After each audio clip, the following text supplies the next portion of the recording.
Good evening and good afternoon, class.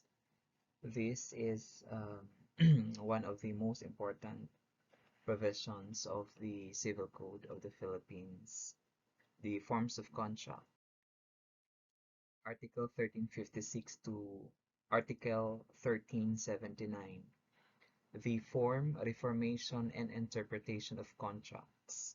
Though we have different interpretations, but the law provides a definite interpretation as to the contracts. Chapter 3 Forms of Contract, Article 1356 contracts shall be obligatory in whatever form they may have been entered into, provided all the essential requisites for their validity are present. And you have to take note that there are three essential requisites for a valid contracts, namely the consent of the parties. The third one is the object of the contract and the cause or the consideration of the object. However, when the law requires that a contract be in some form in order that it may be valid or enforceable, or that a contract be proved in a certain way, that requirement is absolute and indispensable. In such cases, the right of the party stated in the following articles cannot be exercised. As a general rule, is that it shall be obligatory, provided all the essential requisites for its validity are present, but there are exceptions to the general rule. It must be observed, however, that when Article 1356 speaks of contracts as being obligatory regardless of the form in which they may have been entered into, it does not include those contracts for which the law prescribes a certain form either for validity or for enforceability. Article 1357, if the law requires a document or other special form, as in the acts and contracts enumerated in the following article, the contracting parties may compel each other to observe that form once the contract has been perfected. This right may be exercised simultaneously with the action upon the contract. For example, R donated real property to E in a private instrument. So, ibig sabihin, hindi pa nanotaryuhan, no? The donation is void because a donation of real property is required to be in a public document to be valid. So hence, Article 1357 does not apply. In order for the validity of the donation, it must be in a public instrument. Ibig sabihin, it should be notarized by a notary public. Otherwise, it will not be valid. No, it will not be enforceable and it is void. Article 1358. The following must appear in a public document. First, acts and contracts, which have for their object the creation, transmission, modification, or extinguishment of real rights over immovable property. Sales of real property or of an interest therein are governed by Articles 1403, number 2, and 1405. Second, the cession, repudiation, or renunciation of hereditary rights or of those of the conjugal partnership of gains. Third, the power to administer property or any other power which has for its object an act appearing or which should appear in a public document or should prejudice a third person. Fourth, the cession of actions or rights proceeding from an act appearing in a public document. All other contracts where the amount involved exceeds 500 pesos must appear in writing, even a private one. But sales of goods, chattels, or things in action are governed by Articles 1403, number 2, and 1404. So if you have time to look for these articles and familiarize these articles for your reference. Formalities for validity. There are certain contracts for which the law prescribes certain forms for their validity. And these contracts may be classified as follows. First, those which must appear in writing. Second, those which must appear in a public document. And third, those which must be registered. Contracts which appear in writing are as follows. First, donations of personal property, now whose value exceeds 5,000 pesos, so it must be in writing. According to Article 748 of the Code, the donation and acceptance shall be made in writing, otherwise it shall be void. You have to take note, no, kung meron tayong deed of donations, there must be also an acceptance, no, sa baba ng deed of donations or at the back of the deed of donations. Otherwise, yung deed of donation ninyo is not valid or it shall be void. Second, sale of a piece of land or any interest therein through an agent. According to Article 1874 of the Code, the authority of the latter shall be in writing, otherwise the sale shall be void.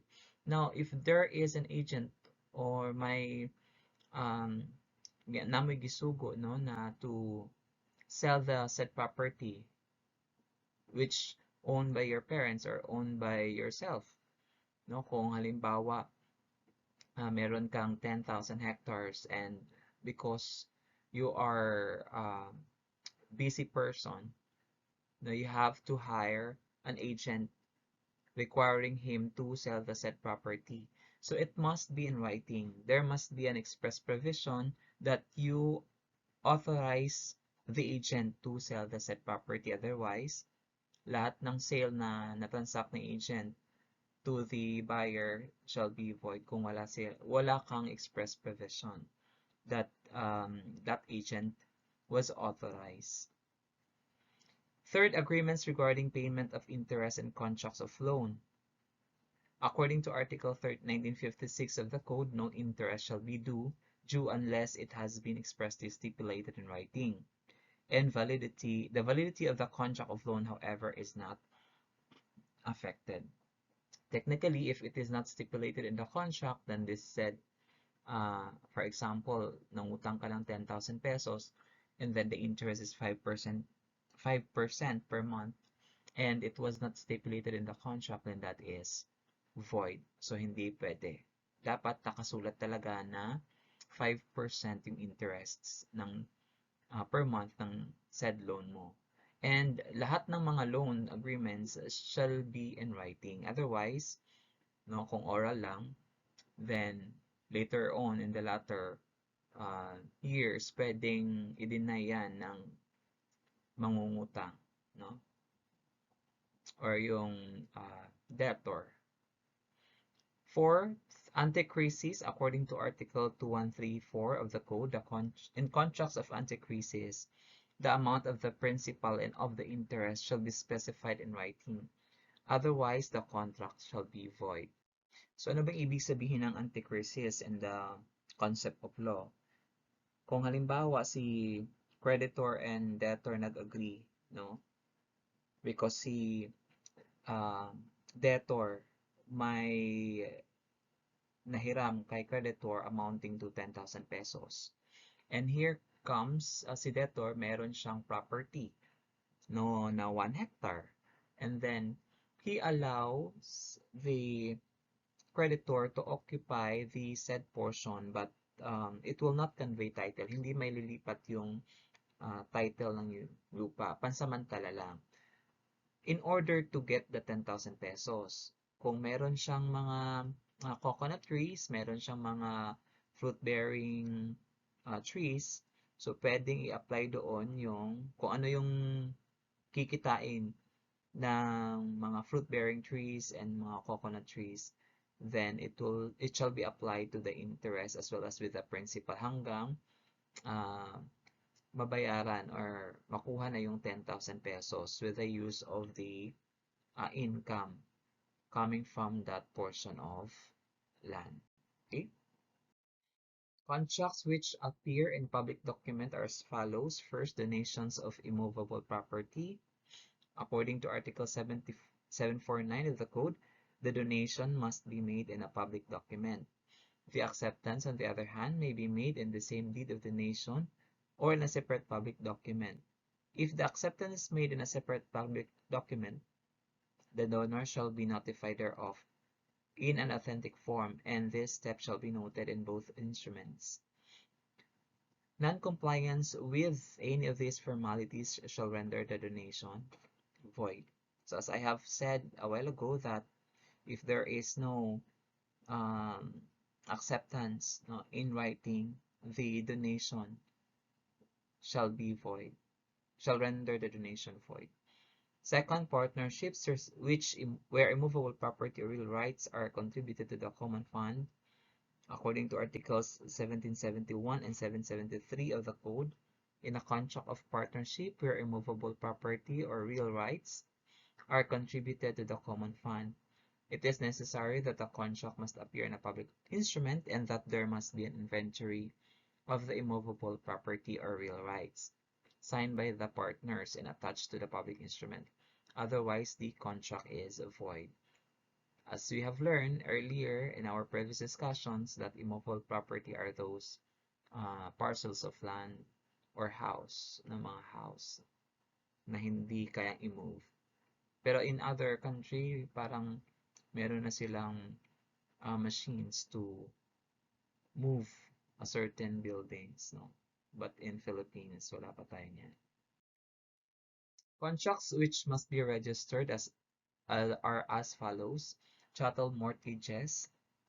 According to Article 2140 of the Code, by a chattel mortgage, personal property is recorded in the chattel mortgage register as a security for the performance of an obligation.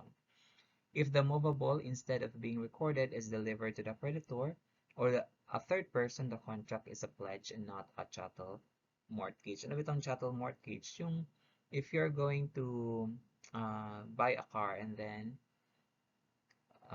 nag-finance yung Philippine National Bank no, to pay your monthly amortization on that car. So, na-chattel mortgage mo yung car na yun. And it is not only limited to a car, it could also be a machineries. Second, sales or transfers of large cattle. According to the Cattle Registration Act, no sale or transfer of large cattle shall be valid unless it is duly registered and a certificate of transfer is secured.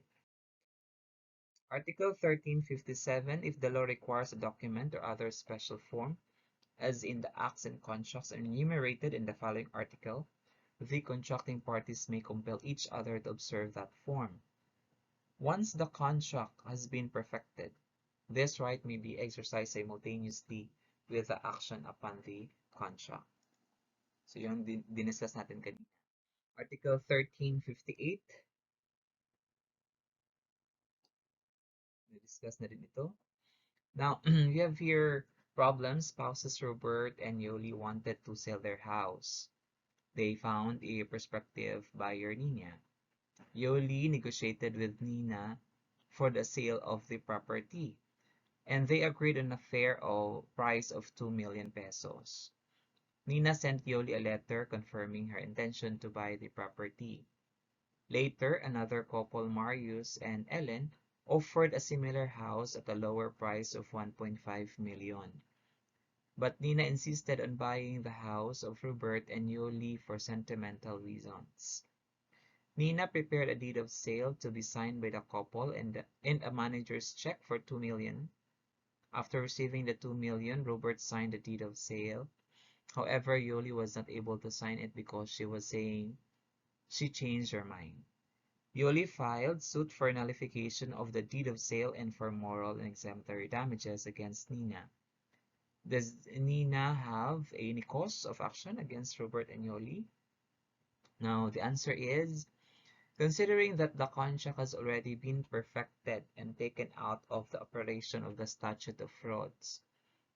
Yung statute of frauds, as we have mentioned, na ito yung mga contract na kailangan into writing. Nina can compel Robert and Yoli to observe the form required by law in order for the property to be registered in the name of Nina, which can be filed together with the action for the recovery of house. In the alternative, she can recover the amount of 2 million pesos that she paid. Otherwise, it would result in solution indemnity or unjust enrichment. Article 59. When there having been a meeting of the minds of the parties to a contract, their true intention is not expressed in the instrument purporting to embody the agreement by reason of mistake, fraud, inequitable conduct, or accident. One of the parties may ask for the reformation of the instrument to the end that such true intention may be expressed. If mistake, fraud, inequitable conduct, or accident has prevented a meeting of the minds of the parties, the proper remedy is not reformation of the instrument but annulment of the contract. So if there is a mistake, you can reform the contract. Article 1360, the principles of the general law on the reformation of instruments are hereby adapted insofar as they are not in conflict with the provisions of this code. 1361, when a mutual mistake of the parties causes the failure of the instrument to disclose the real agreement, said instrument may be reformed. Example, S and B entered into a contract whereby S sold to be his horse named Silver. By mistake, the contract as written and signed by the parties states that the horse sold is golden. So here, the instrument may be reformed on the ground of mutual mistake kasi silang dalawa yung nagkaroon ng mistake. Article 1362, if one party was mistaken and the other acted fraudulently or inequitably in such a way that the instrument does not show their true intention, the former may ask for the reformation of the instrument. Article 1363, when one party was mistaken and the other knew or believed that the instrument did not state their real agreement but concealed the fact from the former, the instrument may be reformed. So the remedy of reformation may be availed of the party who acted only in good faith. The concealment mistake by the other party constitutes fraud. Article 1364, when through the ignorance, lack of skill, negligence, or bad faith on the part of the person drafting the instrument or of the clerk or typists, the instrument does not express the true intention of the parties, the courts may order that the instrument be reformed. Under the above article in 1364, neither party is responsible for the mistake. So hence, either party may ask for a reformation because hindi naman kasalanan ng both parties. Ang sinasabi sa 1364 ay kasalanan ng person drafting the instrument or of the clerk or typists. 1365, if two parties agree upon the mortgage or pledge or real or personal property, but the instrument states that the property is sold absolutely or with the right of repurchase, reformation of the instrument is proper in 1365. Under 1366, there shall be no reformation in the following cases. First, simple donations inter vivos where no condition is imposed. Wills, and then third, when the real agreement is void. Ano bang ibig sabihin ng simple donations inter vivos? Ito yung mga donations na during the lifetime of the donor na dinonate niya habang buhay pa siya. Okay?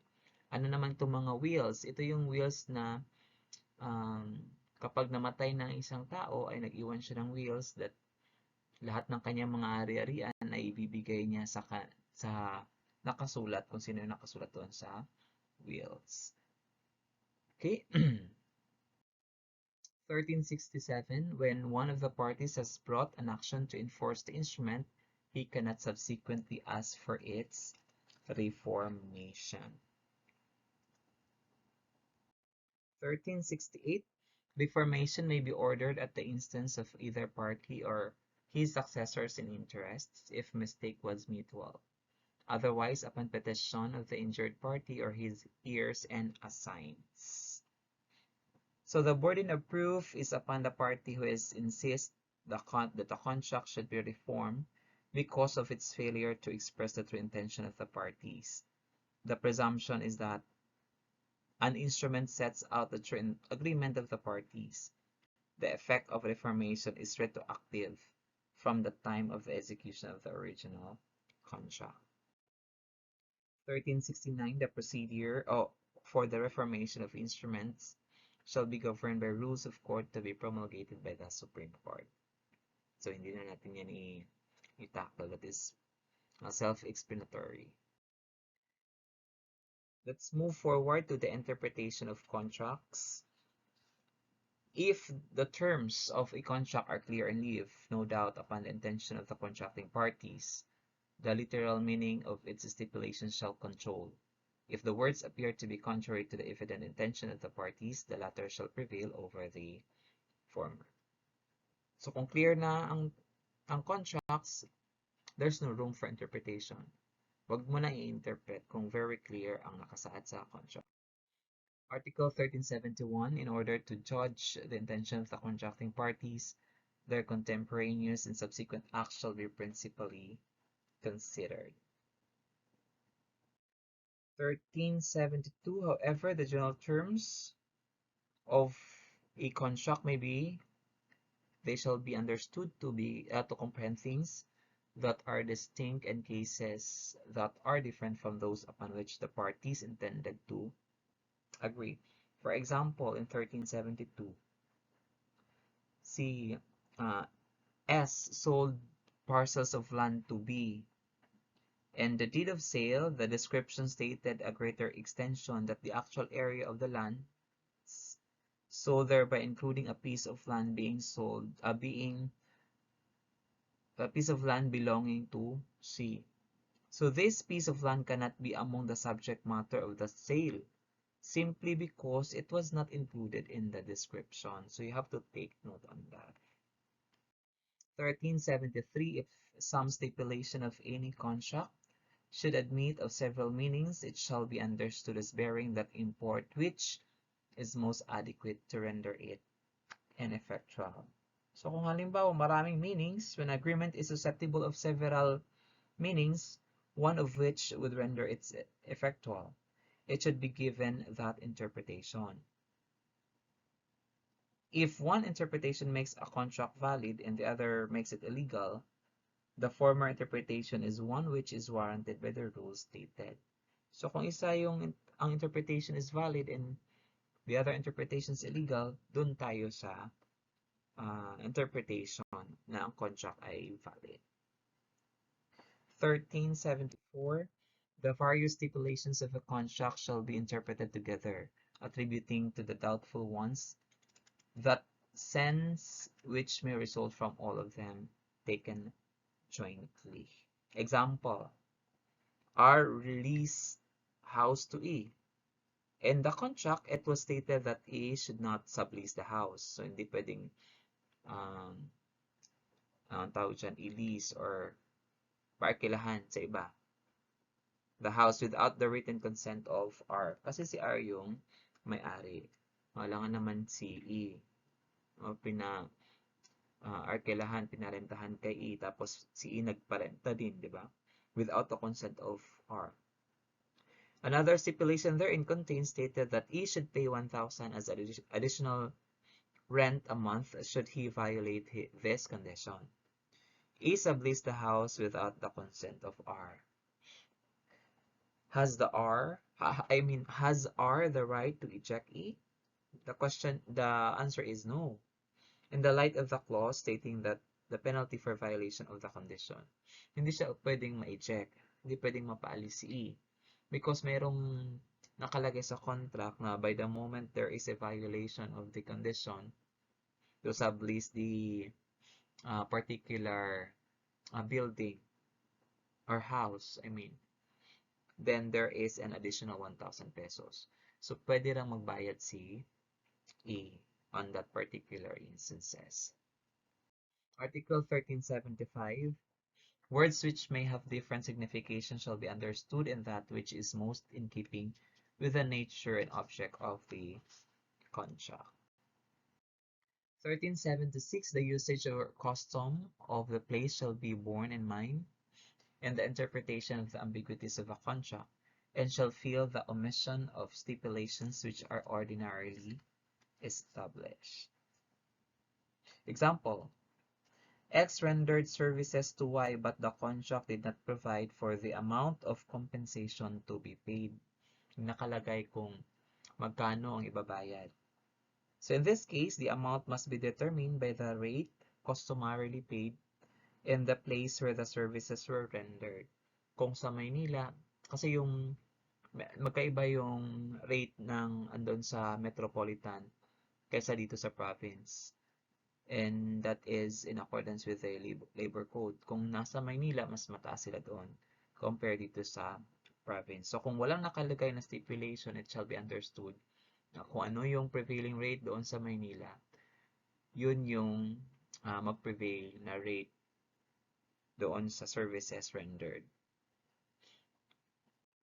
1377, the interpretation of obscure words or stipulations in a contract shall not favor the party who caused the obscurity. So when we talk about obscurity, yung ambiguity, yung hindi malinaw, or there's a darkness in the contract. 1378, when it is absolutely impossible to settle doubts by the rules established in the preceding articles, and the doubts referred to incidental circumstances of a gratuitous contract, the least transmission of rights and interests shall prevail. If the contract is onerous, the doubt shall be settled in favor of the greatest reciprocity of interest. If doubts are cast upon the principal object of the contract in such a way that it cannot be known what may have been the intention or will of the parties, the contract shall be null and void. We have here when example, we have here example in Article 1378. R, with regard to gratuitous contract, no, yung mga donations. R gave his car to E. It is not clear whether the contract is a donation or a comodatum.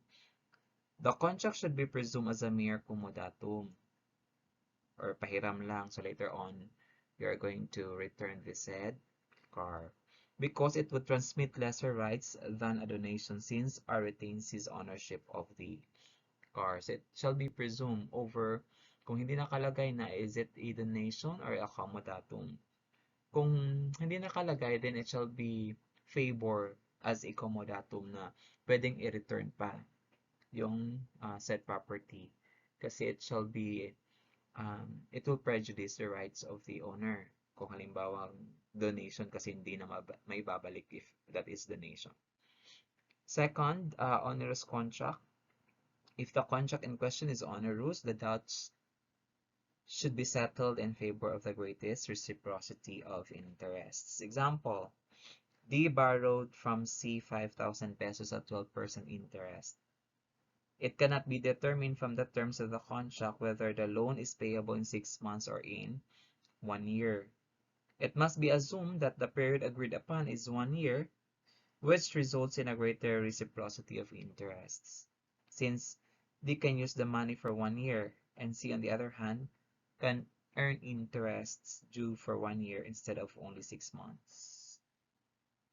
So, yun yung ibig sabihin ng Article 1378. How about Article 1379? The principles of interpretation stated in Rule 123 of the Rules of Court shall likewise be observed in the construction of contracts. So the rules in the Rules of Court on the interpretation of documents are now contained in Rule 130, sections 8 to 17 thereof, kung meron kayong Rules of Court. Okay, that's the end of our discussion with regard to this chapter.